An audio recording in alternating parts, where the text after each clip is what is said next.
Hey folks, welcome back to Canada's Boxing Channel. Overcast and rainy today, thunderstorms expected. But I'm very happy because this is an update on the road to 195. A number of you have been following me on this weight loss and fitness campaign that I've been on. And I think some of you are on a similar campaign yourselves. So hopefully this will be a small inspiration or a little bit of a boost for you if you are on the same path. For me, I have achieved my goal. I weighed in at 194 mid-morning this morning. So I'm 1 pound under my goal weight. And I have to say, I'm very happy. I started off at, I think I called it officially 215, but I think that was a bit of embarrassment. I was actually more like 217, and it's not been entirely smooth sailing. There were a couple of weeks there where I had 1 step forward and 2 steps back, and my biggest problem was this hand going to this mouth in that last hour of the day, sitting and watching Netflix or whatever. And that's, it's easy, 1,500 calories before you even know what you're doing, right? And then you just go to bed and it just packs on the beef, right? Or, I guess it's not beef, it's flab. So what I've really done as a primary thing is to stop eating in front of the TV. What I've also done is I've really cut back on the carbs. I love bread. Who doesn't like bread? I also like potatoes. Who doesn't like potatoes? I like rice. Who doesn't like rice? Well, I've tried to either eliminate entirely or massively cut back on those things. And I've tried to have more protein in my diet. Protein shakes, and of course more animal products, right? And fish, even if it's a tin of salmon mixed with avocado, that instead of having, I don't know, you name the junk food, right? And the other thing that I've done is I've really tried to eliminate some of the stuff you buy in the center aisles at the supermarket. Lots of highly packaged and overly processed foods, all of which taste really good, of course, right? And what I've done in addition is I've tried to do a kind of intermittent fasting. So I finish eating around maybe 6 p.m. and then I won't eat until mid-morning the following day. So that gives me a good sort of 18 hours each day in which to digest whatever I've been putting in my system the day before. So diet is the primary thing. What I've also been doing is I've been going down to my home gym, and we're not going to say pumping iron.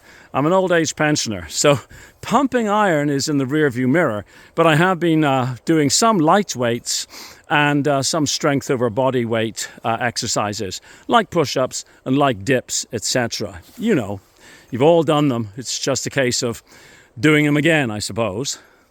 And I'm fortunate because I live in a very rural environment.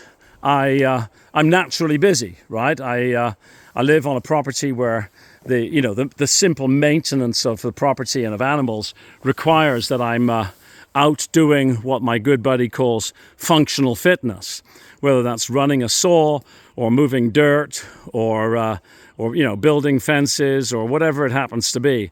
It's that activity level. And I think this is final thing.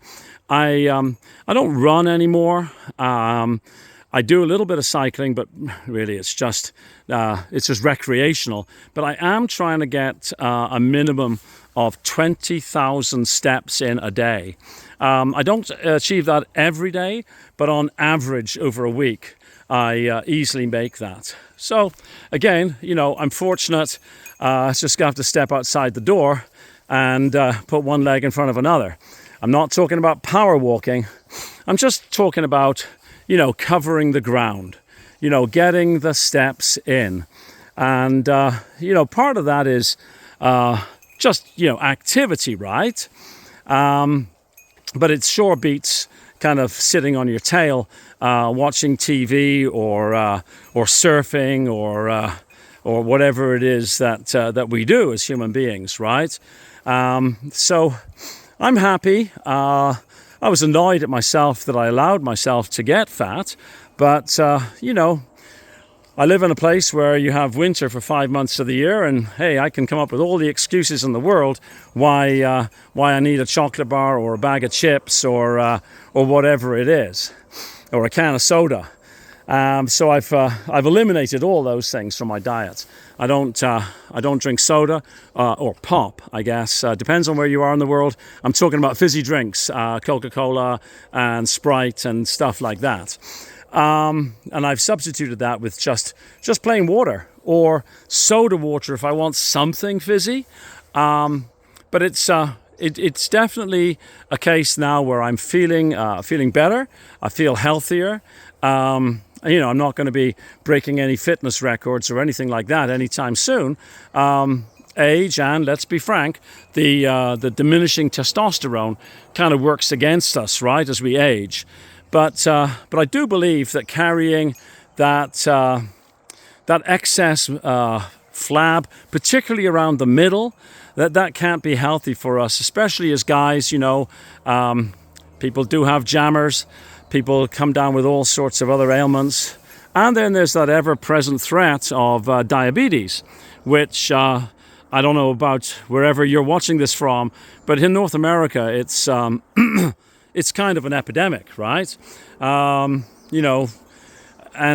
again, all these things are, deleterious to our longevity and overall enjoyment of life. It's because for me, it's not about necessarily how long we live, but it's what we are able to do into our later years. So I thought I'd give everybody an update. It's a good news story for me. I'm pleased about this, and if you are on the similar journey yourself, I wish you all the best. Keep at it, and don't give up. Don't allow yourself to think, no, I can't do it. It's too hard. I'm not going to get back into shape. Reality is we probably never get back into the shape we were when we were young men, but we can sure as hell be ahead of the curve for our age group if we apply ourselves and just really knuckle down and try and give it our best. So there you go. Thanks very much for supporting me on this journey, and best of wishes to you if you're on the same journey yourself. For me, I might try to get down to 190. If I can, that's great. If I can't, c'est la vie. It is what it is, right? But I'm going to try and stick to this more sensible way of eating and keeping away from the stuff that really, especially as we get older, isn't good for us. So, good luck to you all. Thanks for watching. Please like, share, and subscribe. Cheers. Bye-bye.